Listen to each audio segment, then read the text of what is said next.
Structure will always trump budgeting. But as I mentioned before, budgeting is a reflective exercise. You've already done the damage. It doesn't influence the behaviour at the checkout. And where do you do the damage? At the checkout, right? So we must have structure. So guys, I'll run you through the system, and this is actually in the 7-Figure Profits book. But how this basically works is that we've got our hub account, which receives all of our net income.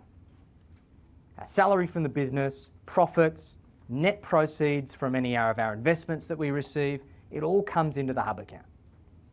The hub account pays for all of the fixed expenses, mortgage, bills, groceries, any of the necessities of life.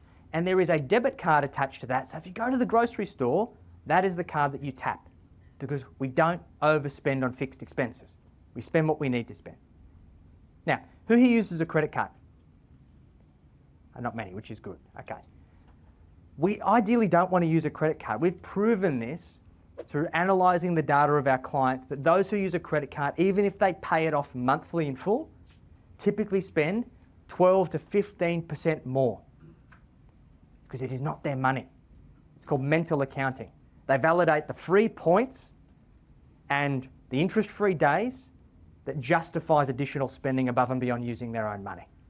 So we create our own credit card by keeping an emergency buffer in this account of between $10,000 and $20,000. That becomes our new zero. So you can go to the grocery store and not feel awkward when you have to transfer money around, right?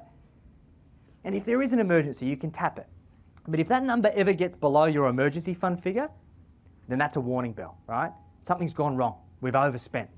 We work to get it back to that figure. Then we need to segment where we do the damage. Spend one, spend two. For you, your partner, separate account, separate debit card. And we set up an automated weekly transfer, I prefer on a Friday, with your allowance. 200, 300, 400 a week, whatever the number is, okay? And then you just need to get into the habit of using that debit card for your personal spending. What I personally do, because everyone uses Apple Pay these days, is that's my default card in my Apple Pay. It's the default one that I go to tap. And what that means, guys, is that every single week you have one of three outcomes. Outcome number one, it's enough, or it accumulates. Beautiful, no worries. Two, it's not enough. Let's say you get through to Wednesday and it's run out.